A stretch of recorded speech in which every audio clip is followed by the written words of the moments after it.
I just stubbed my thumb trying to get my Oh my phone. That's god. if you were wondering, I was leaving the room for a sec because I left my phone out in the living room and I like completely stubbed my thumb. It hurt like hell. Lovely. Look at this, Kyle. We're having issues with our dishwasher, so I'm drinking everything out of styrofoam. I honestly appreciate that though. I think that's a good way to go about Saves it. saves time and money. Oh my god, and like the dishes, I Yeah. honestly, if it were up to me, I would eat off plastic plates or whatever and styrofoam plates and just throw them out. That's what I'm saying. I know people. I have friends that went to college Mhm. and they had like the regular plates, not styrofoam. They had like the whatever. And I'm like, Regular why? plates, yeah, I'm like, yeah. why? Why would you do that? Dude, you can just get the styrofoam. You're good. Especially if you're in a dorm, Oh yeah. right? And You then of kidding me? course food gets left out on those plates. You gotta wash the dishes, right? Screw Like it's a that. joke. It's easier to Screw just take that. out the It's garbage. if you have all that, it's one less responsibility for everybody. Yes, Everybody's just like, it's fine. And like I know that people think like, oh, it's so cheap. So what? Everything is expensive now. And I exactly. just saw yesterday some like tariffs, like the results of like the Oh, tariffs. I mean, it's just insane. It's just insane. yeah. And It is. Yeah. it's crazy. And I'm worried about buying hockey jerseys now. I'm Don't. like worried about it. The answer is don't. It just this Yeah. is why go in person. Go Oh in yeah. person if you can. Mhm. Or you're like me and I like thrift shopping and I just like finding random ones, right? Oh, thrift shopping. I I still love can't it. get over me finding a basketball LinkedIn jersey That's at a crazy. thrift store. It's the funniest. It's the best thing I ever bought. The best one I found was I think it was Blasty actually. The Blasty jersey was thrifted. Yeah, Yeah. yeah. I remember you showing me that. Yeah, that's Yeah. pretty cool. Anyway, big week, huge week coming up. Next Hello, week in a everybody. bit is hope everybody had a great week last week. Neil obviously went to Syracuse to visit, obviously, Did so hope that went well. got a I chance got to see the Syracuse Crunch of the AHL, the Tampa Bay crunch. Lightning, which, by the way, very interesting arena because it's in like an auditorium. So it's not this ovalish like what you normally see. Yeah. It's literally like oval, and then like here it's like just straight. Oh, it's weird. It's weird, but it's fun because it feels like old school, like hockey. And by the way, Crunch fans are great. Like Yeah. I'm a Utica Comets guy because obviously the Devils, but the Crunch like super passionate fan And they base. should be. Got to Love see it. Cam Atkinson last night, which was kind of Weird. weird, Yeah. really weird. And I feel bad for him because I feel like that he could still play in the league, in my opinion. It's just that he's on the Lightning and like they're so deep with their team. Yeah. So And they're yeah, because they're Tampa's affiliate, right? they are Tampa Bay's affiliate, which is kind of weird when you think about it. It's kind of far away. It is. You get called up, like if you get called up, called down. Yeah. I like when they say, "Oh, you got called up to the big leagues." It's like, well, if you play north of the big club, are you technically being called up or No, being called you're down? not. That's my question. Leave Yeah. it in the comments, guys. Do you say call up or getting called down? Called up. That's my guess. All right, all right. All right. I finally got my clubs. Oh, there we go. He finally got him. Yeah, we Not out of the got them. box yet for I some saved reason. $600 and I Okay, was really happy with it. And good. whatever, I had to go to a hotel last night because we had to drive down and get them. And I'm like, yeah, Love these that. boys are staying with me. And I'm going everywhere I go, they're going. We love that. So yeah, very excited about that. And it's a good time too because it's the Masters this week. I'm excited. Golf I just Masters. saw that I think Scotty Scheffler is the favorite going into it at plus 5,500. I think it was. Scheffler is the favorite. Bryson DeChambeau is up there as well too because of his success at the U.S. Open last year. Um, Definitely going to be talking about golf on Thursday, and 1,000% we're talking about it on Monday next week. And if you want to get in on the action of the Masters and everything else that's going on, make sure to go and sign up with our friends over at DraftKings Sportsbook and use promo code THPN. You bet $5, you get $200 instantly in risk-free bets. And this is Risk free. this is the perfect opportunity. By the way, also, Kyle, you forgot to mention another important thing. We have the men's basketball national championship tonight. That's right. Florida and Houston after they made a miraculous 11-1 run at the end of the second half to knock off Duke and get to get to the championship game. I saw the highlights. That was crazy. Duke just Yeah, choked. they There's choked. no other way to put it, people. Duke just choked. There's just there you go. Oh, But yeah, use and DraftKings. yeah, go to DraftKings. I'll do the ad later for that one as well too. But a lot on the ice happened. Historic stuff happened yesterday. Too bad it couldn't happen on Thursday coming up because we wanted to go live. But whatever, Going is like what it yesterday, is. and I'm mad about it. And for Flames news, we got a lot to get into today. So let's Good, just dive bad. right into it. So Saturday sucked and Sunday sucked. Let's just put it that way. As the Flames fell to the Golden Knights there in overtime. Unlucky bounce. It went off of Mackenzie Weegar's foot behind the net. And I believe it was Riley Smith who hit it off of Mackenzie Weegar's foot, goes up over the shoulder of Dustin Wolf. And this was at like the side of the net. It was crazy. It was stupid. And that's the way they're going to get it done. It's Vegas winning it on Saturday. The most important thing here is that Calgary did get a point. Yeah, you would have liked to get the extra one, but still, you're finding a way to get a point here, and they have to play Vegas again 1 week from now. So fell behind early in this one, down 2-0, but Joel Hanley really sparked it. 7 seconds left in that second period, managed to make it a 1-goal game. Coronado finding his 21st of the year. He's been having a sensational year. And it sucked because right at the very end, too, Backlund goes on a breakaway with like under 10 seconds to go. Akira Schmidt, out of all people, just had a glove on it. And unfortunately, the rest was told. First start, I think, for Yeah. him since being traded to Vegas because he was in the Twas. AHL most of the year. Yeah, it was the first start for him. And He looked like Akira Schmidt from 2 years ago, unfortunately. Yeah, even though it was only 23 shots on goal, Vegas dominated in shots. The faceoff percentage was dead even. The biggest factor, though, I think, was you go 0 for 4 on the power play for the Flames, and that's gonna hurt you every time, I think. Oh, what I would give for this team to get scoring. I mean, we've been talking about it all year, man. Well, it's going to be the number one topic of discussion in our off-season videos for sure. It is. Yeah, so overall, it just wasn't great. That's like, they put in a good effort to like still be in the game and you still force overtime. And just for it to end like that, like you talk about the 2 goals that were supposedly across the line that didn't get called in. You get this bounce here that like goes the other way. And I think it was Dustin Wolf who said it after the game on Saturday where he said like, for some reason, the bounces just aren't going our way at a time where we really need them to. And, but he's still proud of the way that they kind of competed. And, they're not, he kind of said it too. They're not dead in the water. They're going to keep fighting right till the very end. And obviously it wasn't the way we pictured it, but it also didn't help too that the Minnesota Wild ended up beating Dallas yesterday too. So that doesn't help. Like of all the times for them to win a game, they had other opportunities. That's fucking the time they had to do it, right? Like that's what bothers me. So they're going to limp it. By the way, I think the Wild are going to limp into the playoffs.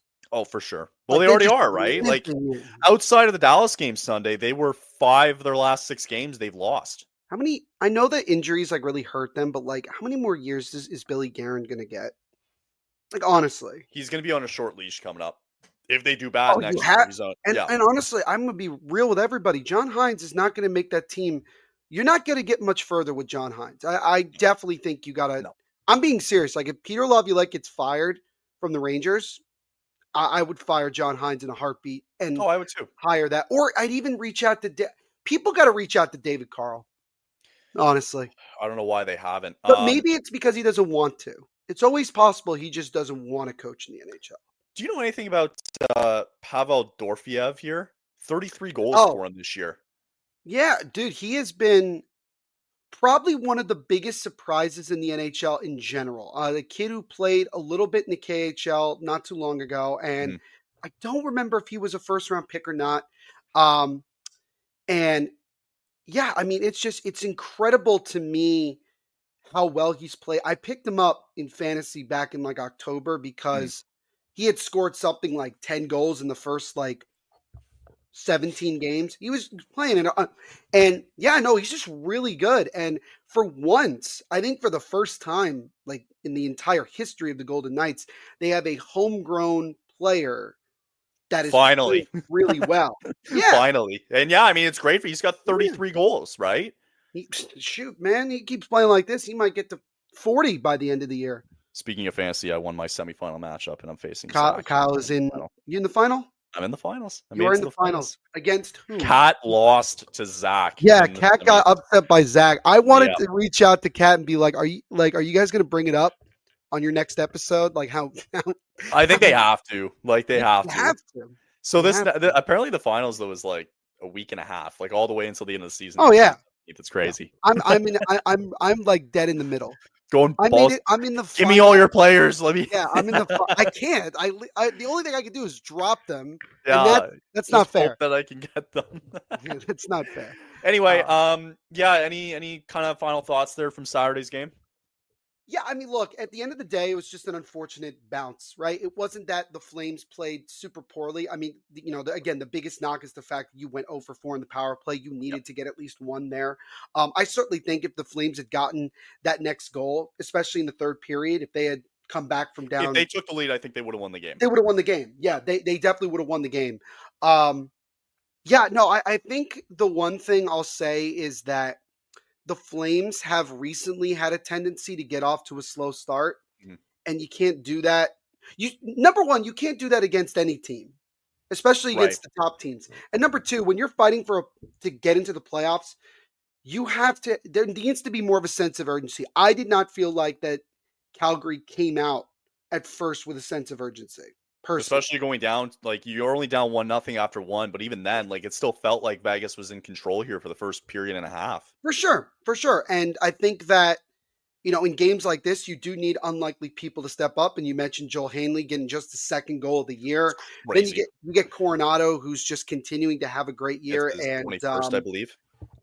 if I'm not mistaken, correct me if I'm wrong. He is an RFA, yes. Yes, Matt Coronado's an RFA, so he's restricted. Yeah. And that's what. And I don't know if we'll have time today, but I just saw that piece that Pierre LeBrun put out last week about the idea that there will be more offer sheets probably this upcoming offseason because of the salary cap going up about $6 million, I think it is. Yeah.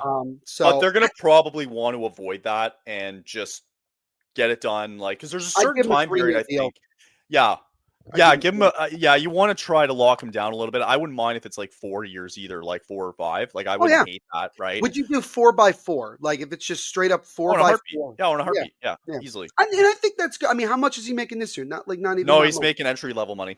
Yeah, that's what I'm saying. Like, Yeah. if he would be dumb if he's like the best offer he's getting is 4x4. He's making $4 million more than he was making this year. So I would do it. For a guy who like he's still super young and he just got over 20 goals. Like it's fantastic to see. Love it. Yeah, no, we love it. So anyway, yeah, not the best way to end it. And then you gotta scored, by the way, this time against Vegas. I know, right? Compared to the last friggin' 2 times. God. I mean, look at that. 5-0, 3-0, and now 3-2. And they get the beauty of taking on the Golden Knights again on the 15th coming up. So Is that the second to last game of the year? Right. That is the second to the last game of the year. Yeah. Lovely. Love that. Maybe they'll end the season on a high note and beat Vegas once. If they do that, I mean, they kind of have to now at this point. Right? Look at this insaneness. It is possible that the Blues could jump Edmonton and Edmonton becomes a wild card team. Well, no, because they're not in the same division. I forgot. Yeah. Sorry. Yeah, not in the same division. That's okay. No, I like so the energy though. they don't want to play. They don't want to play LA. No, Edmonton don't want to play LA right now. So the Golden Knights went into Vancouver last night. They beat the Vancouver Canucks, so they remain 2 points behind Calgary. Calgary's sitting at 85 points, 6 points behind Minnesota. So here's what happens between now and Friday for everybody that needs to know, and I'll let you know, Neil. Tonight, the Flames are in San Jose. Wednesday night, they are in Anaheim, and the Wild play one game before they play Calgary on Friday. They play the San Jose Sharks, who I believe they play on Tuesday or Wednesday coming up. The Wild play one game before that game on Friday. So 6 points, big difference. You need the Sharks to unfortunately go into Minnesota and try to upset this team. And it's possible considering their 6-7. No. How many? They won 2 games in their last 7. That's what I meant to say. Sorry. So it's possible because they're still slipping a little bit, right? But it still doesn't mean the Flames have to go in and do their job here.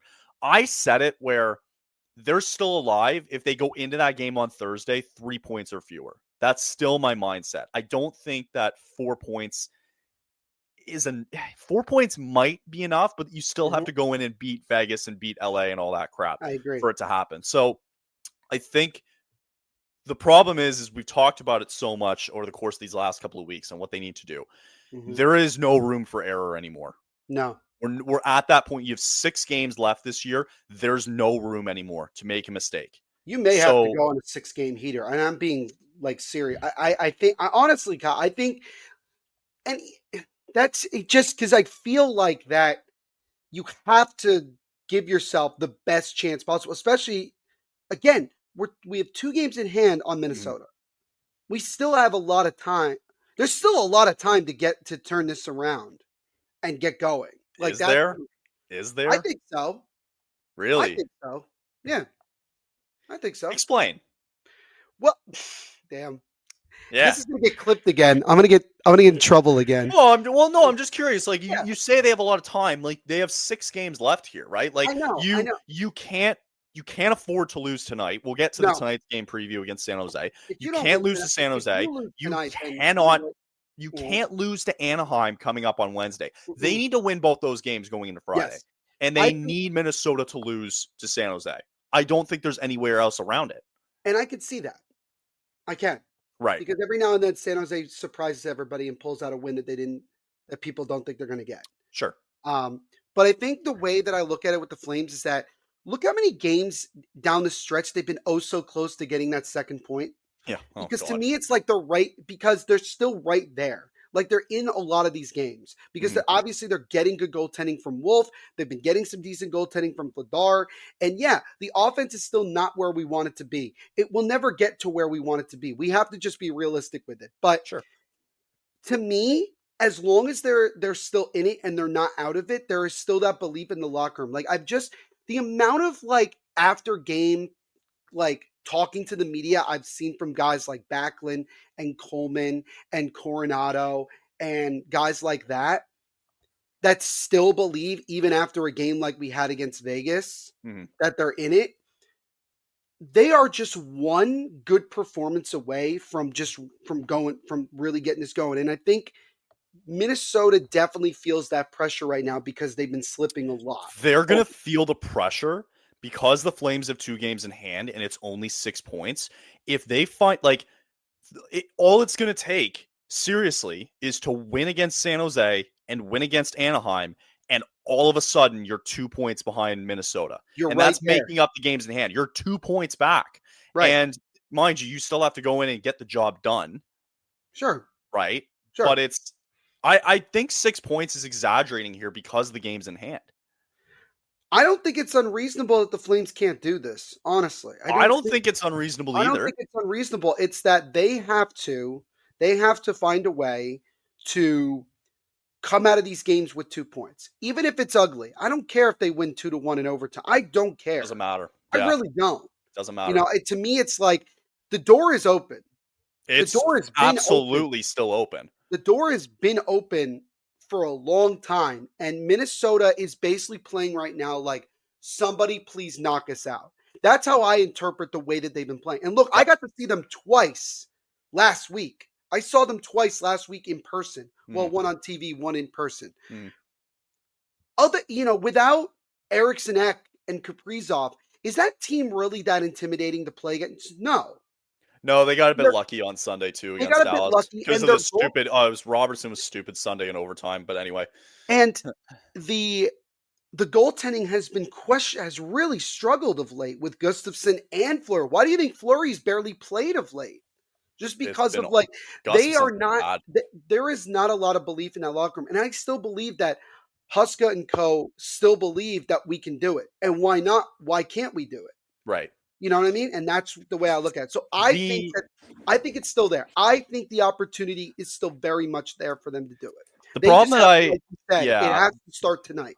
The problem I see here a little bit though is with Minnesota and the fact that you've got San Jose this coming Wednesday. They'll have Calgary. They have to go to Vancouver on a back-to-back after the Friday game, right? And then they finish the season at home against Anaheim, which isn't great either. So you're asking a lot, right? Like I don't see a world in which they lose all 4 of those games, right? Never say never. I know, but you do. It's that's fair. Just the optimistic person that I am. That I'm always like, I'm always like, I'm not giving up until it really is over. Until So, officially we're out of it. and that's the thing, like that's why I'm in the boat where they need to win all 3 games this year. If they stumble once this week, Mhm. they're done.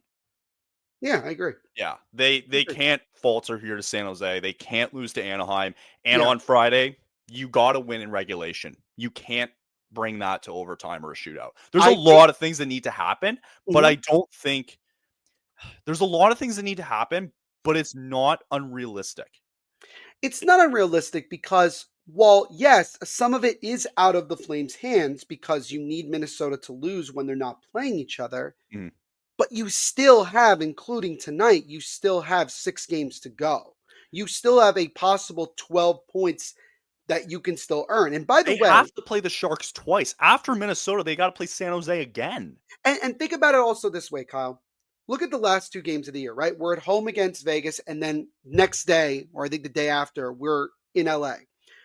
We will know by then, right? We will know, like LA and Vegas are already in the playoffs, We're going to right? know after the Minnesota game on Friday. We're going to know. On Friday. Yeah. And if we're still in it by those games, I have a tough time believing that the Golden Knights are going to like go super hard to try to like win that game when they don't have to. Well, Unless mind it's like, you, they you know, still have to lock in that number 1 spot in the Pacific correct. because But they're it also could be only wrapped up fairly soon as well. well, actually, you know what? They're 5 points up on LA, so that could be wrapped up very soon. So that's a good thing to know. And for Yeah. LA too, if they wrap it up and LA continues to be who they are, Yeah. they're going to be locked in at number 2. The only thing you have to keep in mind with LA is that they want that home ice advantage against Edmonton in the first round. Oh, for sure. So if it's not And they already did that on Saturday when they beat Edmonton. Like right, that's so they've given themselves a really good opportunity. But again, yeah. look at it; it's still a 4 point cushion. Yeah. It's not over yet. No, but it's a cushion. It is a cushion, yes. So here's the way I see it. You've got like you can't falter this week, Mm-mm. and then they got San Jose Sunday, you know. Ooh. You have a possible like again, I'm not speaking like a crazy person here. This is just like No, that's my job. expected to beat San Jose. Mhm. You should beat San Jose twice. Yeah, Like you should. You you should. honestly should. You Even should though dare. like even though the stupid thing is it's like they can have a bad game and they can end up losing. Well, there's your season right there, Right. right? So the game that worries me a little bit is it honestly is San Jose in San Jose tonight. Mhm. Like these 2 games worry me a little bit, you know. But there is a lot of sense of urgency. Also, what sucks is because of the Sharks and Ducks being out of it, they want to spoil the party, Right. right? Because also, like, are they really going to make up like, it's a draft lottery, right? They're both going to get top picks regardless of how it goes. Yeah. So it's like, are they tank? Like I've always said, the Sharks aren't tanking; they're just this bad.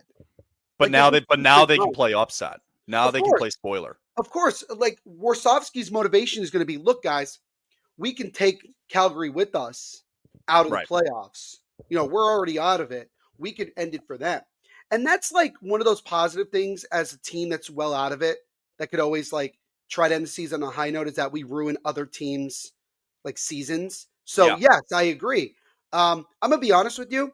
I don't see a game except maybe Anaheim where I would feel super comfortable with Ladar playing. I'm just gonna be real. It's really hard for me. Like Hmm. I just, Interesting. it's going to be interesting down the Interesting. stretch. So, and the nice thing is they don't have a back to back for the remainder of the year. That's right. I don't hate that. That's actually I think interesting that you you bring hate it that a up. little bit. I think Well, it's interesting that you bring that up because the last time that Vladar played, he beat the Avalanche in a shootout.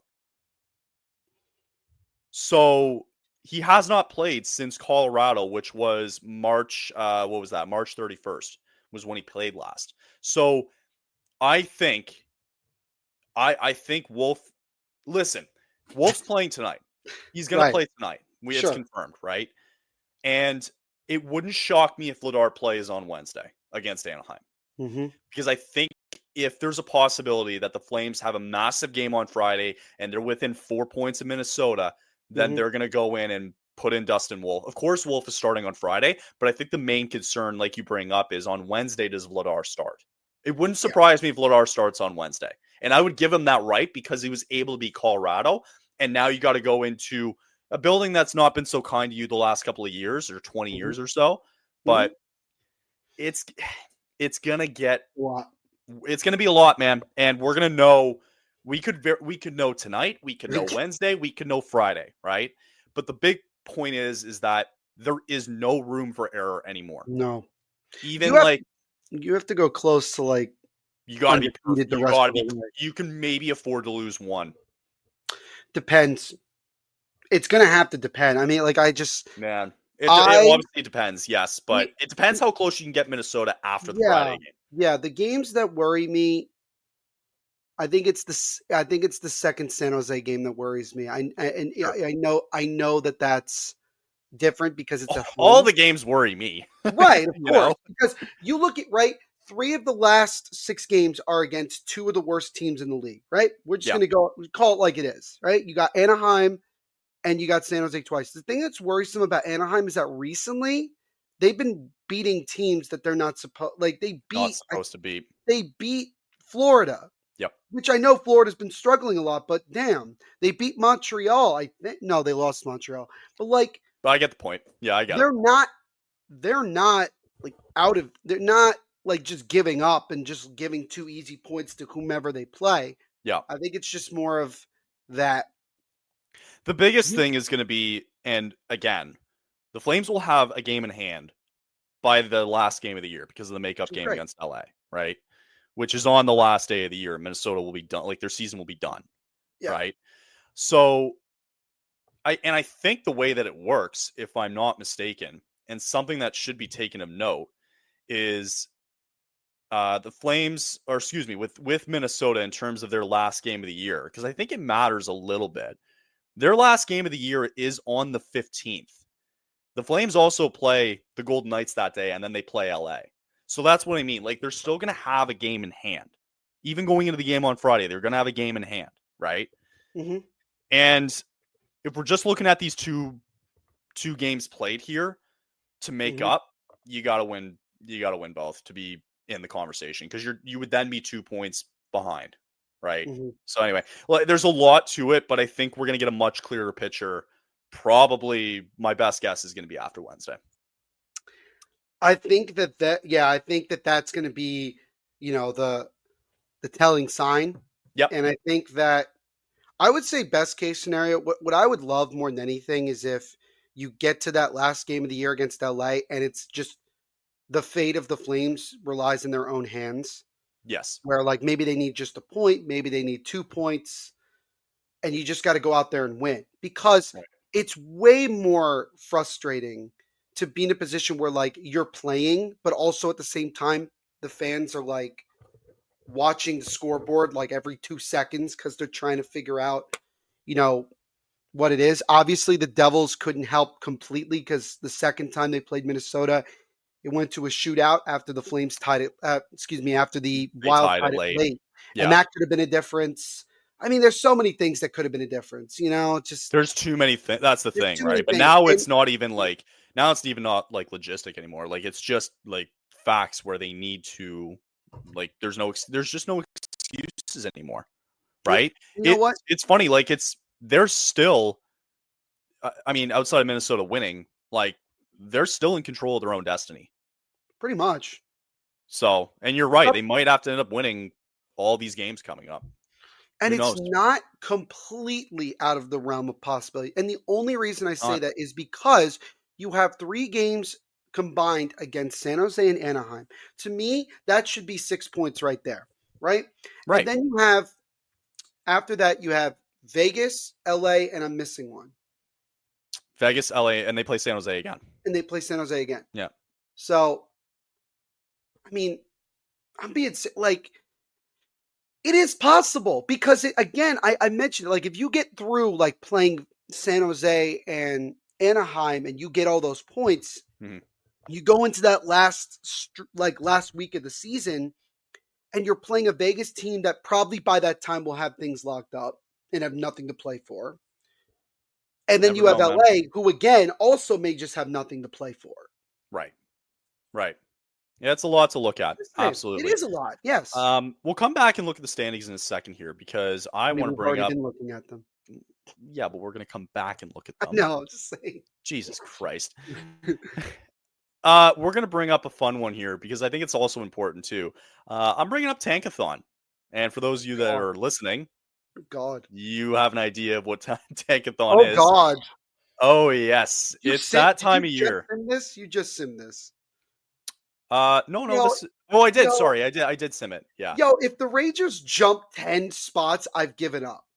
I I've did given actually up click it on the once. lottery. I did actually click it once. Okay, here we Okay, go. that's So let's go look at the Flames' position here. It's kind of insane because it would kind of be a good thing if Montreal gets in, which would be just nice, and then they can do whatever. But what's important to watch here is all of a sudden the fall of the Florida Panthers because the Blues are on a hot streak, Mm. right? Mhm. Ottawa could leapfrog Florida, Yep. right? Yep. And if Minnesota for some reason figures it out too, that leapfrogs them over Florida as well too. So a lot of things can kind of shuffle here because Florida has just been really, really bad as of late. They're 3-6-1 in the Yeah. last 10 games. And if the season ends and then all of a sudden they get matched up and they lose, right, to whoever, it's best case scenario for the Flames because you lose your pick at 16 here to Montreal, but you're gaining 18 and potentially, let's just call it, I don't know, 20 Mm-hmm. to Florida. So it's not really that awful. And frankly, we've said it a lot where it's a draft where it's not really that strong. Outside of 12 and onwards, they were saying, I was doing some reading, is that pick 12 and onwards, it's a crapshoot. It's just a wild card at that point. Yeah, it It's is. whatever each team's preference is. It is. And you can't really make a bad pick on paper at that point because it's like everyone's guess is as good as ours, pretty much. Correct. And also, too, I think what's important as well is these games still matter to the Flames by winning, right? Sure. You need to separate yourself away from Vancouver, right? There is a realm where Montreal, for some reason, they can jump 10 spots to 6. Which right? would suck. Which would suck. Now, I wonder because it's top 10 protected, would that go back in the Flames' favor? That would go back to the Flames, and then they would end up having to give up their 2026 pick, I believe. Yeah. Which there's a lot of things that need to be figured out. Which would that be a bad thing? I don't think that would necessarily be a bad thing because then the Flames. Either way, I don't think it's awful. I don't think it's worst case scenario. Right. It And sucks, I think that, but it's and remember, not awful. that's why a lot of Flames fans didn't want to make the playoffs right now. Because of that. They wanted to bottom out so that the top 10 pick stays here as opposed to, next year. But again, But also, to counter that, did we see this team getting anywhere close to 90 points? No. That's what I'm saying.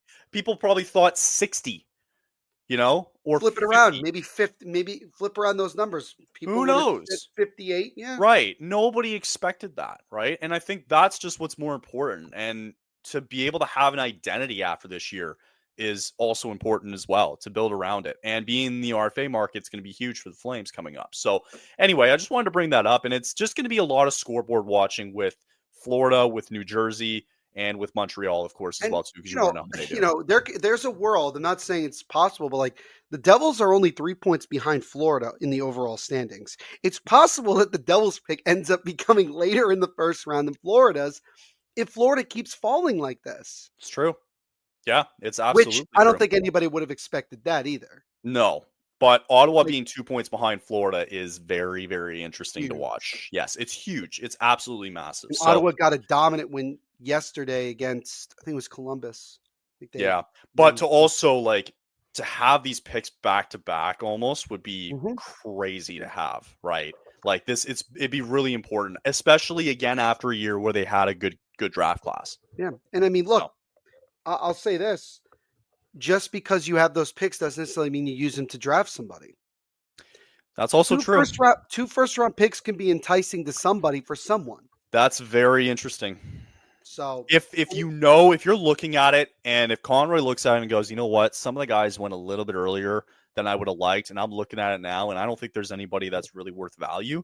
Yeah, you could absolutely trade that first round pick. You can trade one of them. You could trade it for scoring. You You trade it for scoring. I don't care. I wonder if somebody would give up though, like a roster player for something like that. Probably. You wonder who though. I think that I think that's actually maybe you can entice them with 2 first round picks. Sure. I'm just saying, what if the New Jersey and Florida picks are both pretty close to one another? Like, let's say Florida's is like, I don't know, 17th or no 18th. Sure. And like the Devils pick is like 20th. Sure. Like, you could entice someone by saying, you give us this player. Guess what? You get to draft 2 of the next 3 players in this draft. Sure. It could. That's something that hasn't really been thought about. I'd call the Islanders. I have an idea. I have an idea that I haven't thought about too much. Actually, no, I don't want to. Oh, come on. Come on. You know you do. Come on. I know all right, look, I know the guy gets injured a decent amount. Oh, man. But I wonder, I just wonder, right? The Islanders really don't have any prospects. Like, they don't. They have like one of the worst prospect. What if, in theory, we trade one of, or maybe both, depending, for Matt Barzal? Just the thought. I don't know, man. That's literally just one but idea. Also too, he probably has but also he probably has a no move clause. Yeah. Right. I think we can be in fantasy la la land all we want, right? We can but do whatever we I want. think like what's more important, you want to get somebody. If you want to get somebody like if anything, Conroy would look for somebody who's still in that long term 21 to 25 age range, right? And he wants to have them locked down. And I'm starting to notice that I think Conroy is falling into that category of being interested in some guys with term, guys that you already know what they're getting paid. You can use the salary and you could look at it and be like, all right, once we acquire him, this is how much salary we have. Yeah. Because I think that's important. And I think that if you could get a guy 21 to 25 range with some term, that's why we were so big on getting Dylan Cousins, because of that. Because of the term. It's that age and he's got that term. And it's been working really well in Ottawa so far. It's been phenomenal for him. Lucky. Yeah. I mean, look, they like, I'm still pissed about that because the Flames could have totally made a better offer. Like, totally could have made a better offer, in my opinion. It wasn't that good, Kyle. I would be honest. But it's funny. Like, there's also a possibility if they're really thinking about it, and if they do want to get rid of Anderson, which a lot of people have been clamoring about, right? Is there a world or a team that you could look at, let's say inside the top 12 of the draft this year? Okay. If you throw, like, is Anderson worth that much to maybe one of those teams for a first? No. I don't know. I don't think so, right? So. Anderson at this stage of his career is more on the get either prospects or draft capital for him from a contending team. And I just I am not completely a fan of that because of where the Flames are currently. Sure. But I would be, I don't know. Like, I think it'd be worth a conversation. I don't know. I think it's going to be an interesting offseason, though. There will be conversations in the offseason. Yeah, it's going to be very interesting. So last thing before break is I wanted to bring this up from Wes Gilbertson because it did happen last week, and the watch party is now all of a sudden on with Mr. Zane Parekh. So for those of you who don't know, the Saginaw Spirit ended up losing their first round matchup to the Erie Otters last week in 5 games. I believe that was on Friday, if I'm not mistaken. So since Friday, he is now eligible to be called up to either the NHL or the AHL. So the question is how soon do they put him on a flight? Apparently, there's been rumors that he's already in Calgary. And I think it's going to vary this week because if the Flames fall out, let's say they lose tonight and they lose on Wednesday. If for some reason they fall out and now all of a sudden it's too far back, you could see him probably as early as Friday being in the lineup. Right. But And you can shut down. You can probably shut down. Rasmus Anderson. Probably, yeah. I would consider shutting down Anderson for the rest of the year if they're out of it. And how long is his ELC at this moment? Where are we at? So they have not signed. He hasn't been signed yet. Okay. I was just reading this and being eligible for a call-up. I'm like, did he already sign his ELC? And I just don't remember that. I'm going to look it up real quick because I think they did. I'll be honest with you. I would rather send him to the AHL. Personally. Why? Don't. Because, and maybe this is just from like recency bias. I've just had like at times like feeling comfortable throwing a guy in there. Okay. Right away. Now, I know that Ryan Leonard's a different story because obviously you look at what he's already done in the short time he's been in Washington. But also, sorry, he is signed on July 5th. They signed him to a 3-year deal. Yeah. Right. So after this year, he would have 2 years left. Correct. Oh, he's playing next year. Oh, he's up. No, I know. I'm saying, like, if they don't sign him, if they don't call him up, right? Does his ELC still stay at 3? No, because this is a burn year. It would be a burn year. Regardless. Yep. Well, if that's the case, then yeah, just bring him up. Forget what I said. And I actually don't even know. And I think the Wranglers are in the playoffs hunt this year. I haven't really looked. That could be a good thing for Zane, right? Like, I would love to see that. Saying, like, he could come in and he's in the playoffs again. Maybe the Wranglers make a surprising run. You never know. I'm going to take a look and see where they are. It's funny because they actually, I don't think they're going to make the playoffs. Well, no, I don't think they're going to make the playoffs this year. Oh no, they out. I think they are. Damn. So I think they are. So close. Just looking at the standings here, Calder Cup qualifications here. Yeah, I think playoff field will include the top 6 finishers in the Atlantic, top 5 finishers in the North and Central, and top 7 teams in the Pacific. Oh, never mind. So they actually will make it. There you go. Being a top 7 team in the Pacific, they actually will make the playoffs this year. Yes. So, however that looks, yeah, I think, yeah, it's going to vary here a little bit, right? Because I don't think you want to throw. I agree, and I hate how Flames fans are like, oh my god, you got to play him right now, play him on Monday. It's like, no, shut up, right? You have to give the guys credit in the room that they're with. Right. Like for what they've done this year. You need to see this through to the end. You literally have 6 games left in the year. And if it's going to take till game 82, it's going to take till game 82, right? You have to give those guys credit, right? You're right. So you're absolutely right. At any point, as soon as you see that eliminated sign up, right, that's when you call into question, okay, Parekh can probably come up and play now. You can start shutting guys down a little bit. Parekh can go in. Henry Muse and the Sudbury Wolves, they got eliminated late last week too. Muse being a prospect. Jacob Battaglia, by the way, goal. I was at the game. Goal of the year. Game-winning goal, by the way, to end the series. Just top shelf on a 2-on-1, not a big deal. Kyle sent me a video of the goal. I was like, it was amazing. And I'm sitting there and I'm like, yeah, I loved it. Anyway, so Battaglia, I'm really excited to watch too, and Flames fans should check him out too. But yeah, so Henry Muse actually is out as well too. He's committed to NCAA next year. I wonder if he also maybe comes up and plays some AHL time if they get in. So I'm curious if Muse gets in as well. But yeah, I think it's going to vary with Parekh. And again, it's a big week where you wonder where they're going to sit maybe after these next 2 games. For sure. And I think it's, like you said, I think these 2 games coming up today and the next one is going to be kind of the tall tale sign for a lot of things. So I think that that's how the Flames are going to operate. I don't see a reason to jump in and immediately do something right away. And there's my tweet. You literally scroll down and there's my tweet. Ha! I was like, oh, what else is going on here? There's your tweet. I didn't. The only thing Flames I tweeted was I gave out my Flames first goal prediction for today. Oh, and I also saw you did the 1-year ELC for your Arshing. Yeah, well, that's another. That doesn't have anything to do with the Flames. They don't have any KHL guys as far as I'm concerned. But SKA St. Petersburg got eliminated from the Gargarian Cup playoffs in the KHL. Lord. So there's a couple of names. There's a couple of like bigger names, prospect-wise, that are on watch right now. I think the Devils either just did or are on the verge of signing their top prospect Arseny Gritziuk to a 1-year ELC, which is a risk because it would end at the end of the year.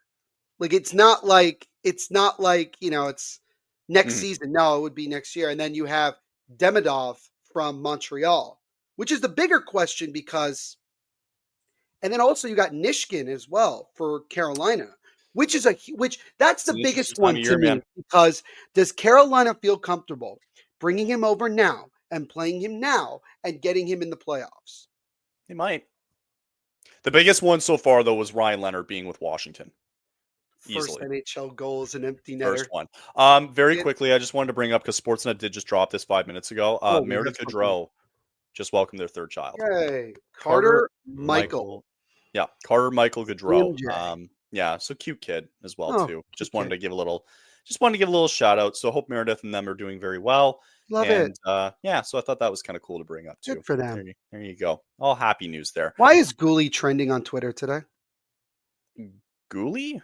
Yeah, if you scroll down, Gooley. I'm gonna look at it off the screen here. I don't know why. Why is Gooley? Wait a minute. Why is Gooley? Apparently, he had a late hit yesterday on Luke Evangelista. Oh, yeah, that's not pretty. And then a big scrummage. During our break, I'm gonna look myself. Okay. Yeah, we'll get to a break. We'll take a very quick preview about tonight's game. I'm sure the lineups are up and ready to go. We'll take a look at that. We're going to obviously talk about Ovechkin because that seems like what everybody's going to be talking about today on this glorious Monday. Really? I would have never guessed. And I'm sure there's other news that we probably forgot about too, but we'll make sure to bring it up. And we hope you guys will stay with us. I just saw the hit. Ooh. Yeah, it's not fun. Hope you guys will stay with us. We'll be back on the other side here just after a quick break here. Hey, basketball fans, are you ready to win some real money? You can check out Pick 6 from DraftKings. When it comes to basketball payouts, DraftKings Pick 6 dunks on its rivals, including Prize Picks. Just select 2 or more players and choose if they'll have more or less of a stat, like points, rebounds, three-pointers, and more. Pick 6 is available in most states, including California, Texas, Missouri, Georgia, and more. Don't settle for smaller payouts and switch to Pick 6 and cash in your basketball knowledge. New players to get $50 in Pick 6 credits instantly on just a $5 entry. Download the DraftKings Pick 6 app now and use code THPN. That's code THPN for new customers to play $5 and get $50 in Pick 6 credits. Better payouts, bigger wins, only with Pick 6 from DraftKings. The crown is yours. Gambling problem? Call 1-800-GAMBLER. In New York, call 877-8-HOPE-NY or text HOPE-NY 467-369. In Connecticut, help is available for problem gambling. Call 888-789-7777 or visit ccpg.org. Please play responsibly. On behalf of Boot Hill Casino and Resort in Kansas, 21 and over. Age and eligibility varies by jurisdiction. Void in Ontario. Bonus bets expire 168 hours after issuance. For additional terms and responsible gaming resources, see dkng.com/ice. And I'm trying to look for the lineups for tonight as they take on the San Jose Sharks. The only thing that I can tell you is that Dustin Wolf is starting in net tonight as we're kicking off a California trip, as we have said.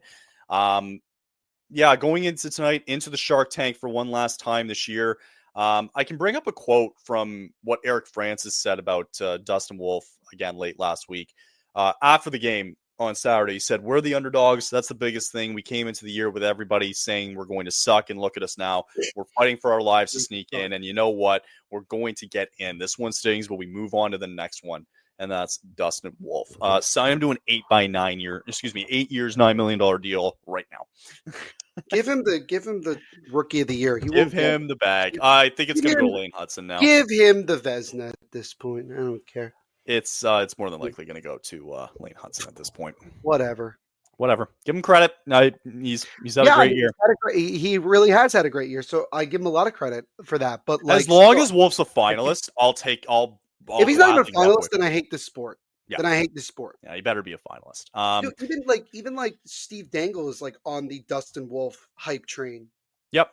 I agree because you know what? Because it's unheard of. It's something that we just haven't really seen, and I can't remember the last time we've seen this, to be honest. Yeah. So there you go. So anyway, not much to really look at tonight. We kind of talked about it already, really, in the first half, to be honest. That's why I don't really have any. There is no lineup breaks for now. I imagine it's going to be probably the exact same as what we saw on Saturday. And just for those of you, just a quick reminder too, as well, from Saturday's lineups.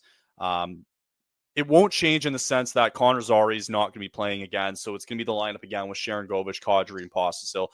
They still really like that Huberdeau Frost and Coronado line. That's something that's going to stick for the rest of the year. Shout out to Adam Klapka, by the way, who's played very well as of recent. As he had the 2 goals against Colorado last Monday. He's played very well recently. We'll try to get you guys those lineups when Pat Steinberg, I assume, will break them out soon. And again, Dustin Wolf gets to start tonight. Neil, what do you look for tonight? Well, I'm actually going to bring up something that the Flames tweeted out themselves about 2 hours ago. It said, Nazem Kadri heads into tonight's contest, is 1 goal away from matching his career single-season best of 32. And in 32 battles against the Sharks in his career, he has 32 points. So my answer is now very simple. I need him and the top guys to step up because it's now time. Because you're not going to get depth scoring. I'm just being very honest. I don't think you're going to get it. Well, they didn't get it from Coronado on Saturday. Right? True. They got it from Coronado. And they got it from friggin' again, you're right. Like, out of all the players that did it on Saturday, it was Joel Hanley. I still need more from Sharon Govich, Kyle. I'm very sorry. I agree. I still like it. I need more. And really what I need to see from Calgary tonight is a strong defensive game. Because there are going to be openings offensively for this team to score tonight. Right. It's more of the fact that San Jose does have guys that can beat you. They can put the puck in the back of the net. You have Celebrini, you have Will Smith, you have Eklund, you have Tyler Toffoli. Like, you have guys that can do it. I need a strong defensive game. Man. Yeah. This is not one of those games where you need to give up like 30 plus shots. Yep. No. This is a game that you can definitely hold San Jose to 20 shots. I can see that. Yep. And like I said, it's an emotional thing right now. This team needs to be motivated from the start. Get off to a good start. Jump on them early. Don't give the Sharks any sort of thought that they can come and upset you. Don't do that. You got to start strong. I know that they've been struggling to get off. Got to start fast tonight. Yeah. I need a better start. Yeah. I need a better start, and I need a better defensive game. I like that. That's what I want to see. And I'd like to see Kadri not only tied, I'd like to see him break his career best, which I think I like everything that you said there. I think they need to start out fast tonight. They do need to have a good defensive performance tonight because, again, they do have guys in Celebrini and Eklund, Toffoli, guys who can still score on any given game, even though they have a terrible record. Like, it doesn't mean they can't go in and score. And Georgiev is actually starting tonight for the San Jose Sharks. Yeah, Georgiev, excuse me. He's starting for the Sharks tonight. Who's been I'd like to see a bit more from Morgan. I need to see more from Frost, I feel like. Farabee's had his couple of moments this year. He's had his moments, and Frost has also had his moments. I think in just these big games, these important games now, you acquire these guys for a reason. I want to see more out of Morgan. I need to see a little bit more out of Frost tonight. Fair. But you're right. Like I said before, I need to see more from Sharon Govich. I'm not seeing it, and I'm getting upset. 3 guys I think I need to see tonight pop off in some form tonight. Pospisil with his physicality. Sharon Govich needs to get on the scoreboard. For any reason tonight, he needs to find a way on the scoreboard. And Frost, I think, needs to kind of lead that second line a little bit further tonight. Yeah. And that third line, I don't hate with Backlund, Farabee, and Coleman. I don't hate it. And defensively, though, you have to have a strong defensive performance tonight. I would maybe argue throwing in Miromanov tonight. I don't know if that's going to be the case, but I just like having big body defensemen there. Maybe some matching. Especially if you want to play a strong defensive game. I think it's important. Totally. You got it. All right. Let's get to the big news that happened yesterday. Alex Ovechkin, 895 goals. He was on a beautiful goal, by the way. It was great shot. To be Ilya Sorokin. So I guess maybe like a lot of things have been talked about between now and what happened yesterday. Can I get acknowledgement that I told you like 2 weeks ago? You absolutely did tell us. Yes, you can. I knew it. I knew he was on pace, and I felt like he was going to get it that day, and he did. He did. So I guess the question that I have for you is, what's the first thing that you're going to think of looking back on Ovechkin's career as he now is the new goal scoring leader of all time? Like, what's one thing that you're going to remember from him, do you think? Consistency. Like, I can't tell you the last time that Ovechkin had a bad year. I think it's just the fact that he's in his mid to late 30s, and he's still one of the better goal scorers in our game today, and still just dominating, I think is phenomenal. And I think that that's the biggest thing I'm going to take away from his career is that every year you knew you were going to get like top tier Alexander Ovechkin. Right. And I think that that's what's great about it. And, it's interesting. The Winnipeg Jets, most goals. Well, they were the Atlanta Thrashers. So for those of you listening, I brought up a picture from Sports Illustrated that said Alex Ovechkin's career goals scored versus each team. The Winnipeg Jets / Atlanta Thrashers were at 57. Anyway, the thing that's weird though is that they include both the Coyotes and Utah.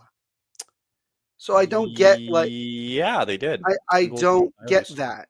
I don't get that was not consistent. Well, I think it's because no, yeah, man, no, I guess you're right. No. Yeah, okay, yeah, they didn't. Yeah.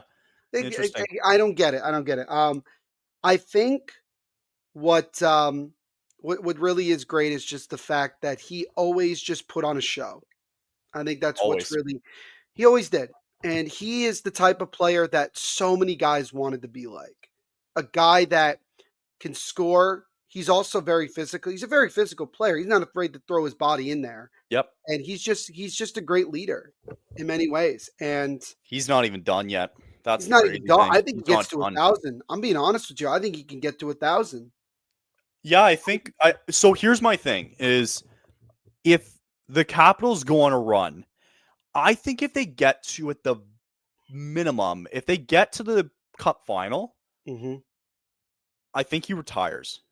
I think the only way he retires is if he wins the whole thing. That's what I was kind of leaning towards too. Because in my opinion, and I'm sure you have the same opinion, is you've broken the all-time goal scoring record. Yeah. You've won now 2 Stanley Cups. What else do you have to prove at that point? You've done literally the impossible. He can probably set the benchmark though for goals. Yeah, because I've already seen people like projections like, oh, who could be the next guy to break it? And I think that it's just hard. I don't think people understand how hard it is. Like he came into the league as a pure goal scorer. That's who he is, and that's how he's always been. And we've talked about it where we've seen him on the power play and where he sets up, and that's all he is. The guy just scores. He doesn't put assists out there. He is the engine that makes the team go. And he's got over 40 goals this year. Is that what I'm reading? Right? He's got over 40? He has over 40, yep. Right. He missed 16 games and he has over 40 goals. Yeah. I don't think if it wasn't for him, I think the Capitals would be in maybe a bit of a different situation right now. I think they would maybe be fighting for the playoffs, but 40 goals from this guy is a lot. Yeah, I think that they would. I think the same thing. I think they'd still be in the playoffs, but anyway. Think about last year, right? Yeah. They just barely squeaked in. Yes. And nobody thought they were going to get in. Nobody. Yeah. And then this year, they've just been unreal. I mean, they're getting. It's not just Ovechkin, yes. I mean, there's other guys like Pierre-Luc Dubois that's stepping up big time. Again, Tom Wilson doing really well. McElhinney's doing really well. I mean, and they're getting great goaltending, but Ovechkin is the key to the machine. Yes. Like he starts it and everybody follows suit. And I think that's really what I think really that at the end of the day is showing again that level of consistency. I'm not saying that Sidney Crosby doesn't do that in his own right, but Crosby's not a bona fide goal scorer. He has put up phenomenal numbers in his career. Right. Right. But I go back to that interview that they kept showing where Elliot Friedman interviewed Ovechkin. I think it was 5 years ago, maybe something like that, yeah. And asked him if he believed that he could break the record, and he was like, "No, I don't think he thought it." And that's not. I didn't think it was possible. It's not that he didn't think he had confidence in himself. I just think that he looked at it and realized, it's a different era. Like that's the most shocking thing, Kyle, is look at the era that Gretzky did what he did, right? In an era where goals. But also look at the assists that he had too, way back in the day. But look at the era, look at the period of Ovechkin's career. The game has changed so much where only recently has it been more in favor of goal scoring, as opposed to where there was a long period in the early 2000s and mid 2000s where goaltending was key. Mhm. So that's what really stands out to me In personally. terms of Western Conference teams, if we're talking Flames here, he had 18 goals against the Flames in his career. That's fourth Yeah. most in the West. The most was St. Louis at 21, the Wild at 20, the Predators at 19. Whatever. Stupid. Well, I mean, do we count the Red Wings? I mean, they were Western Conference for a good chunk of his career. Yeah, because it's half and half at this point. He's only got Honestly. 12 against the Ducks. I mean, granted, Yeah. they don't play him very often, but Yeah. It's still incredible. I'm very Utah, curious he's to already see got when he. 2. Well, I think So now the next question for him is going to be when's he going to hang him up, and I think it's going to vary on what he does in the playoffs this year and what this team does in the playoffs, right? And it was important for them to. It was important for the Capitals. I mean, to get this done before the playoffs. Can you way imagine before, how? too. I think it would have hurt a little bit if they didn't get it done because they wanted the monkey off the back. Sure, Quote because unquote, they've right? already wrapped up. Look, they wrapped up a playoff spot. They pretty much wrapped up the division. Yeah. And For sure. basically for them, it's like that was the only thing left. Now with I don't know how many games they have. I think they have 4 left. Something like that. They don't have any pressures left. Mhm. It's just kind of like let's just try to play a decent brand of hockey down the stretch, and let's get ready for the playoffs. That's simply what it's going to be. So I saw it this morning too, and it's pissed me the fuck off this morning with First Take. Okay. They brought on PK Oh, here we- Subban. Here Okay. we go. So they brought I on didn't. Subban, Truth right? be told, I didn't see this, so I don't even know. They brought him on, right? Of course. And it's big news, right? Whatever. They Sure. brought on Subban. They talked about him initially, right? And what this Sure. means, blah, blah, blah, right? Do you know what the next segment was?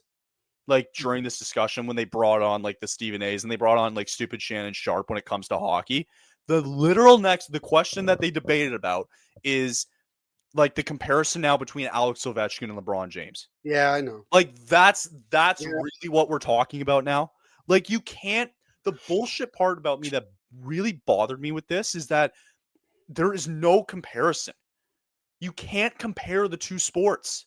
It's stupid that they even, the fact that it bothers me that they have to bring that up in this type of conversation. Oh, they have to throw in LeBron James. Which one's better, guys? Oh, LeBron James is better. And of course, the basketball guys back him up. And it's they kind of threw PK under the bus a little bit. And if I'm Bettman looking at ESPN mainly, I'm kind of looking at that going, why did you kind of dog us like that? Especially because, they wanted to get the hockey coverage and they're just the hockey undermining it, man. Yeah. It bothered me just listening to that. I mean, look, truth be told, Kyle, this is a completely different discussion. This is a whole nother episode of we can talk about this, but I'll kind of keep it as short as I can with it all. First Take has been nothing but a joke since Max Kellerman stopped working at First Take because Max Kellerman was the only guy that would really go back at Stephen A for his takes, good or bad. Sure. And I respected him for it because the whole idea of the show originally was supposed to be two talking heads going back and forth about takes. Now it's been for the better part of the last couple of years, ass kissing to Stephen A because ESPN has acknowledged whether they want to. They've acknowledged basically without saying that if Stephen A is not here anymore, the network, the show is dead. Apart. Not only the show, the network itself will take a massive hit. Oh, and yeah. That's unfortunate. Yeah. So bringing in PK Subban, who has been nothing short but great for the game, especially since he's been fantastic. I actually don't mind him. No, he's been fantastic. I think he's exactly what ESPN has wanted in terms of a personality that gets people more excited about watching the game. Yeah. But it shouldn't surprise anybody that Stephen A wanted to use basketball, which is the sport that he knows better than any other, and talking about LeBron James, who, again, give LeBron James credit for what he's done. Here's the reality, though, right? The reality is that the way that the NBA game is shaped up nowadays, it is supposed to help superstar players and make it easier and easier for them to do things. That's what LeBron James has done. Because honestly, I know LeBron James has longevity in the NBA, but how often has he gotten away with a lot of stuff that he probably wouldn't have in a different era? You cannot even when they did the comparison this morning, It's right? ridiculous. It That's all was they do now. bullshit. It was bullshit. And Of course PK, it and I is. felt bad for PK, and he was backing it up fairly well. He's like, guys, like the durability between the two isn't even close. Ovechkin's durability, LeBron James, is not even a debate. Dude, Ovechkin doesn't sit games. Right. He sat, 30 games, I think, in his entire career in the last Also, 20 can we years. establish, by the way, Kyle, that Ovechkin was hurt earlier this year and missed some time and still broke the record this And year. we're also talking about like the grind of the playoffs too. How many times does The this team go physicality like, of the sport. oh, it's not, I mean, it's so stupid because it's an not even NBA close. player bumps into another guy and they're out for like 2 weeks because of injury management. And then it's they just talk like, load management, all that crap. it's And I'm not not a about load basketball guy. I don't know basketball, but it's like Yeah. it just bothered me that So it- like I think the one thing I think about with that, and in terms of just ESPN as a whole, right? Because you have like such a prolific figure like him, is that if Stephen A knew the sport, and I'm not knocking him for it, but if he knew the sport and he knew a good general background on it, then yes, like that would get covered way more because he has no idea about it. That's why doesn't. it doesn't get covered. That's the thing. It goes back to, because Stephen A is ESPN. You have your leading guy who knows very little to nothing about hockey, knows little about baseball in terms of the actual understanding of it, Yep. and is really only known for basketball, mainly basketball, Basketball and football. and to a lesser extent football. And like Yep. that's what that show is all about. When we get to September and October, that's when Stephen A understandably is at his best because that's what they talk about. Yeah. But when you bring in other topics, which I'm totally for, because you want to get more attention on these other sports that ESPN covers all the damn time. Yeah.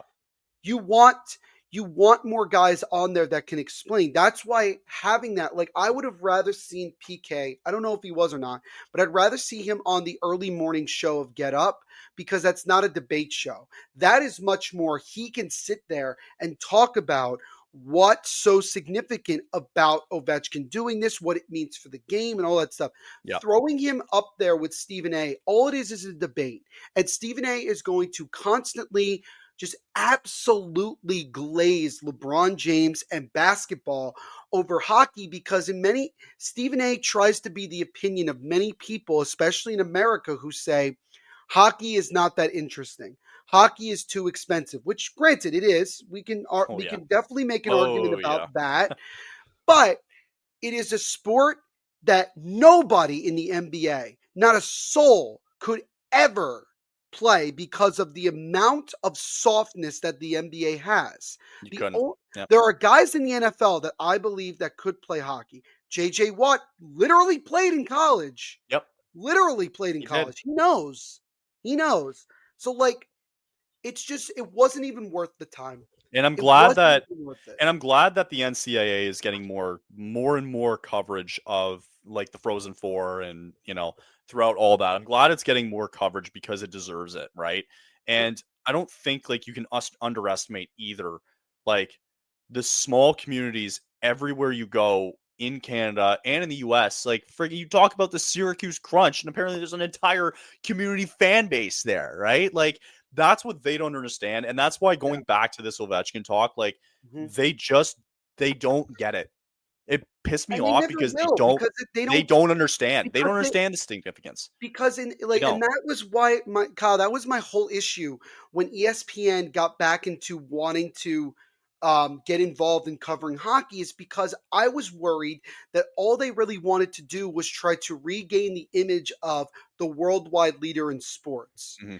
And that's all they've done. Because it's like, oh, well, we do hockey, we do baseball, we do tennis, blah, blah, blah. But when you look at the actual coverage, ESPN has become nothing more than football and basketball, and that's it. This is why TNT is much better, in my opinion, because much better. Love TNT. You know what makes it great is that you have guys for each type of sport that they cover, right? You got your baseball guys, you got your football guys, you got your, well, not football as much, but you got your basketball, and you got your hockey, and they get it. They understand what needs to be done to make it entertaining for people to watch. Yep. ESPN does not and will not care. No. This is just plain and simple. They will never try to care enough. No. They won't. Never. And that's where Gary Bettman really has to stop. I know he won't, but really stop and say to himself, is all of this really worth it? Is this really helping our game grow? No. Not necessarily Not. stop it, because I don't like, it's not that like, I'm glad they're getting put on coverage on ESPN. Don't get me wrong, right? Even if it's like, I just don't like how the way that it's being covered, and it's become so minimalistic. Just that whole conversation this morning, it's like, it's them totally like, it was totally, they set PK up for failure this morning, and they set him up. That's what they do with everybody that comes on, Kyle. They set them up for failure because it's all about boosting Stephen A. Smith's ego. Because anybody, and I can almost guarantee you this. Yeah. There are guys that have been on there one time or twice And never want to go back on. Never came back on. And the reason is because they were the ones that called out Stephen A. for his BS. They were scapegoated. Yeah, they were scapegoated. And for PK Subban, he knows, he was told this basically, that like he has to quote unquote kiss ass to an extent in order for him to still have a job. The second that ESPN gets rid of PK is the second that TNT is going to bring him sign on. him. Well, I mean, and he's been on it, like, don't forget, like, he's been on it for quite a lot on TNT already. Right. But can you imagine, like, the panel, that main panel that we see, and you have Biz on one side and PK on the other? To me, that's television. It is. And so I'd be curious to see, like, the numbers. Like, it sucks that, like, and the funny thing is they've tried it before, right, with ESPN covering games, and it's just, it hasn't worked, right? Like, the hardest, the stupidest thing that I saw last year was when they talked about Game 7 of the Stanley Cup Final, right? Yep. And like, it's apples and oranges here, right? When they literally brought on PK again for that conversation after Game 7 when Florida won the Cup. And I'll give Stephen A. credit for trying, but it made this segment so stupid because it's like you're literally talking to two guys in Shannon and Stephen A. who have no fucking idea about the sport. They don't. They know such the bare minimum. And I don't know if you'll let me like share my screen really quickly. Let me take it off. Last thing I wanted to show because I want people who, especially like we get a lot of Flames fans, they don't watch ESPN. The closest thing you're going to get is TSN, and there's nothing wrong with TSN. Literally nothing. In my opinion, but again, TSN's slowly dying, but yes. But I want you to understand how tone deaf ESPN is. So this is their YouTube channel, which now, by the way, Kyle, they literally post the entire, segments of these shows. You literally don't even have to watch like the whole thing. But look at this, right? Look at this. Like, what do we have, right? Basketball. You have one hockey thing for less than 2 minutes. Less than 2 minutes. That's what it was. Everything else is over 12 minutes, I think, or something like that. Everything is over 12 damn minutes. All of this stuff, talking about this nonsense. Then they did Ovechkin. Yeah, Ovechkin versus LeBron heated debate. Ovechkin, who has the more? But look at the thumbnail. Scoring. Yeah, look at the thumbnail. Of course, it's a joke.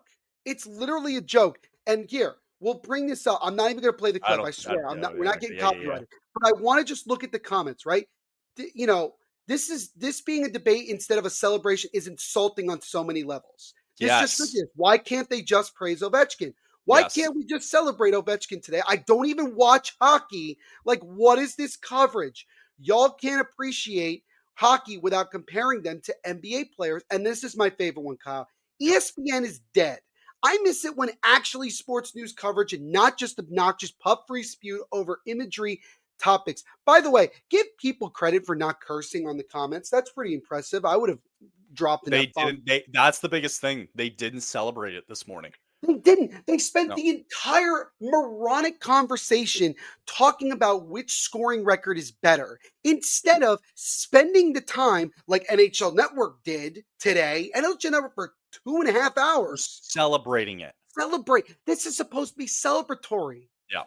Even when LeBron broke that even when LeBron broke the scoring record, Kyle, the entire day, the next day on First Take was comparing him constantly to other people.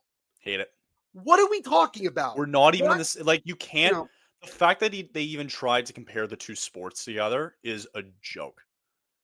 They're two very different can't sports. compare them. I have no issue if you want to compare a college basketball player to NBA player, which is also stupid, but at least it's the same sport. Right. Or if you want to go down the lines of, if you want to do a debate about the revenue sharing of the NHL versus the revenue sharing of the PWHL, if you want to do something like that, sure, definitely go down that route. But you cannot, and I mean cannot, compare an NBA player, an NBA superstar, to an NHL superstar. This is two very different sports who do two very different things, and the physicality of both of them and the grind of both of them is very different. Yep. Because yes, you both have to win 16 games to win the championship. Correct. That's exactly. It's the same format for both sports. But here's the difference. In the NBA, how much physicality are you really dealing with on a day-to-day basis? Very little. Very little. It's not in the same stratosphere Dude. And with hockey. It's not. Who comes out of the NBA finals and we find out, played with a broken spleen? Yeah, remember Like, you remember come back on. in 2019 with the Bruins and how like over half the team broke something. Look at Tyler Seguin after the finals in 2020. Mhm.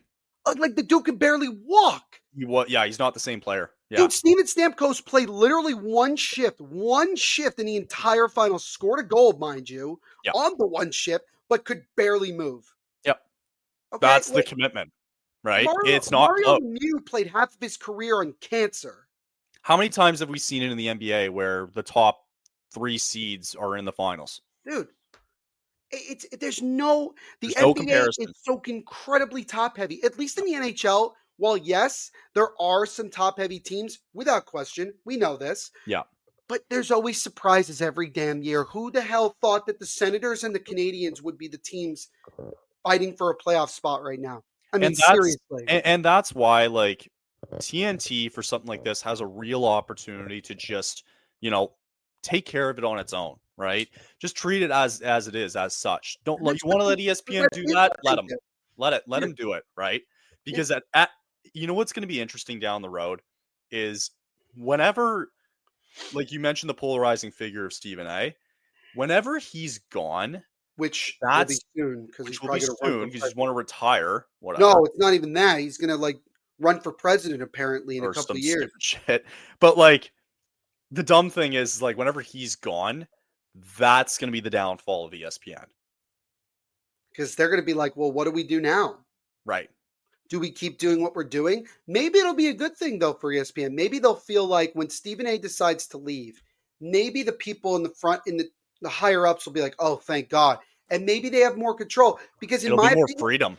I don't think that ESPN has a lot of control over their own network. I think that Stephen A. does a lot of different things. I'll never forget when he did that interview in New York and he talked about the whole Max Kellerman situation.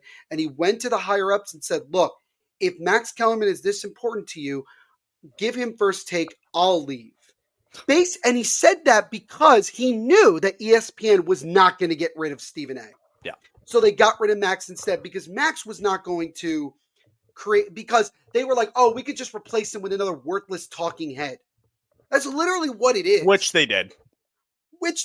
And Shannon Sharpe is the closest thing, in my opinion, to not a talking head because I like when he breaks down football. I have no issue. For him, it's for football. Don't bring Shannon Sharpe on to talk about basketball. Don't bring Mad Dog on to talk about the NBA.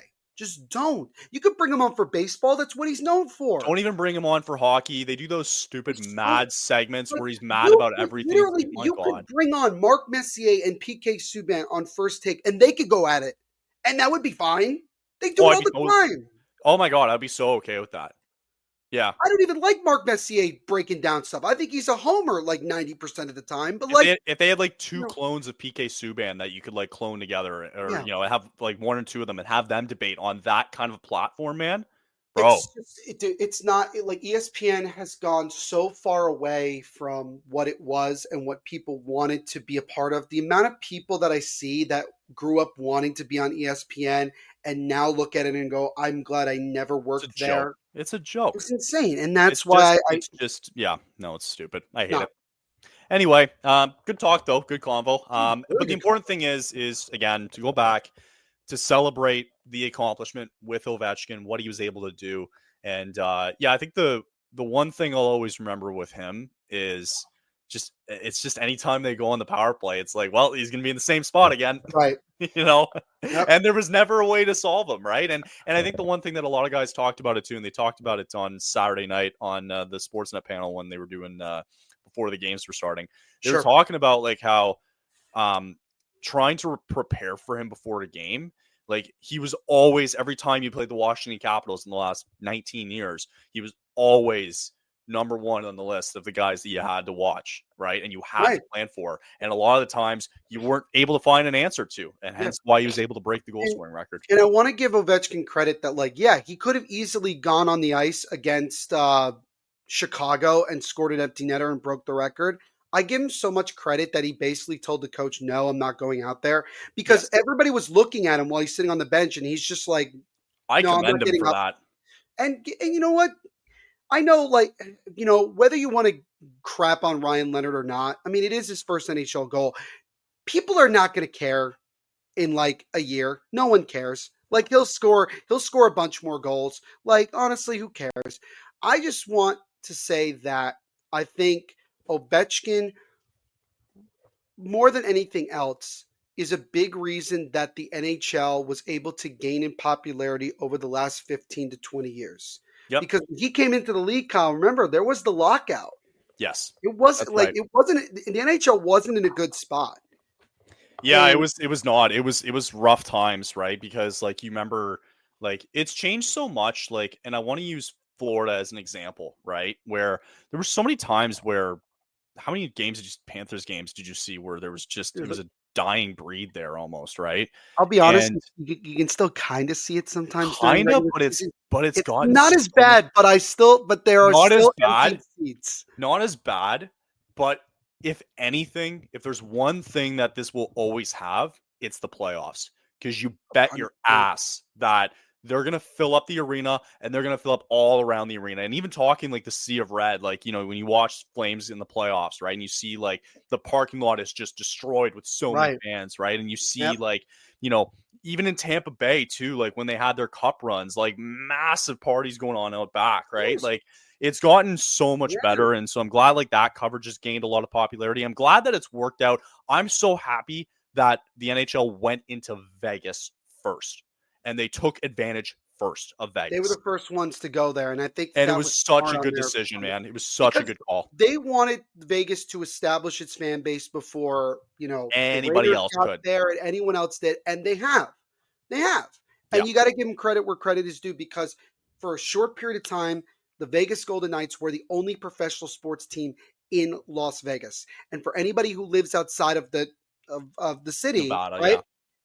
That's something that they can be proud of, that like, and that's awesome. I think it's awesome. And the same thing goes for like, you know, there's definitely other opportunities out there down the road. The Kings being able to still like, you know, have some, like they're still like, they're going to be playoffs this year. They're going to sell out games, right? They got a lot of, you know, they got a lot of popularity there. San Jose, Anaheim, like, you know, and that's why they want to continue to expand, right? Because I think they kind of see this as a great opportunity. I think you can see it so big because, like, there's so much money coming in, right? Compared to, if you just want to compare it to the NBA, there's so much money coming into the NHL. It's crazy. It's unbelievable. And, you know, the overseas games, you know, the global series every year is a big thing. Oh my God. You go to these countries like Sweden and Slovakia and Czechia and, you know, several countries like that. There are countries that the NBA and no other sport other than soccer, these leagues are touching. No. So like you go to like, I'll give you an example. Like, let's say you go to like, they do a game in the UK. How many people are really watching the NHL in the UK? Nobody. And then they go, oh, wow, this is really cool. Done. Yeah, done. Dude, literally done. Like, it's a win. I know people in Australia that are hockey fans. I'm also glad, like, they're finally bringing back country v country, too. Thank you. in the World Cup of Hockey as well. Like that coming back is huge, right? Like they World Cup needed of that. Hockey will be phenomenal. And World Cup of Hockey is huge. ESPN should be thanking the NHL that the Four Nations face-off happened, because I guarantee you it gave them a crap ton of revenue and exposure. It exposed them like crazy because And the then they sad part had about to it- cover it, right? The sad part about that, Kyle, is we were just mentioning, First Take didn't spend a single minute talking about it. And it was the biggest thing on What about on Four tele- Nations? They barely talked about it. They did. Yeah, true. They barely They did. barely did. Right. No, they barely did. They Mhm. barely acknowledge it. Yeah. They spend more time, no disrespect, they spend more time talking about golf and tennis than they do about hockey. Yeah. And there's no knock on tennis players and golf players. And I've seen Come it on. too. Like it's Masters week, and they're going to talk about that. Like, As you they know what I mean? should. It's already, and it should, But right? they'll For only sure. talk about it if Stephen A cares about it, which he does to an extent. Reasons I don't know. But, you know, Whatever. It I'd is love what to it see is. John McEnroe one time on on First Take and just absolutely go after Stephen Just A with hammer tennis. some of these guys. Yeah. Hammer him. Yeah. But you can't hurt his precious ego. You cannot hurt the reputation. Yeah. Put Elliot Friedman or Pierre. Oh LeBrun my God. on, Put Kevin Bieksa on there. Put Biz on. Oh, give me Biz. Biz Against has been on Stephen A. there before, And he can make him.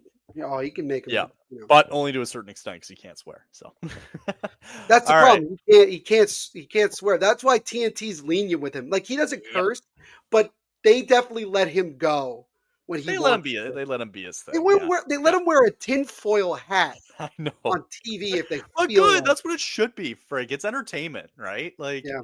Anyway, all right, that's gonna wrap it up for today. We're gonna see what happens, obviously, tonight in San Jose. We're gonna get a much clearer picture for the Calgary Flames here going into at least Thursday when we record next. We'll have to figure that out then. We'll see where we're at with this team. Any more news that kind of comes along the pipeline here. Good stuff today, Neil, as always. And hopefully the snow goes away because I want to use my clubs very soon. Fair enough. Fair enough. All right, good stuff. We will catch everybody on the flip side. We'll talk to you all again on Thursday, I promise, this time around. So we'll see you on Thursday. And make sure to catch up some live watch-alongs, too. We are live tonight. Rangers taking on the Lightning. Jimmy's doing that one tonight. And we'll see, maybe this week. We'll try and get one Maybe in. this week. Maybe. Let's take a look. Okay, We'll see. we'll see you guys later. We'll see you on Thursday. Ciao. Later, guys.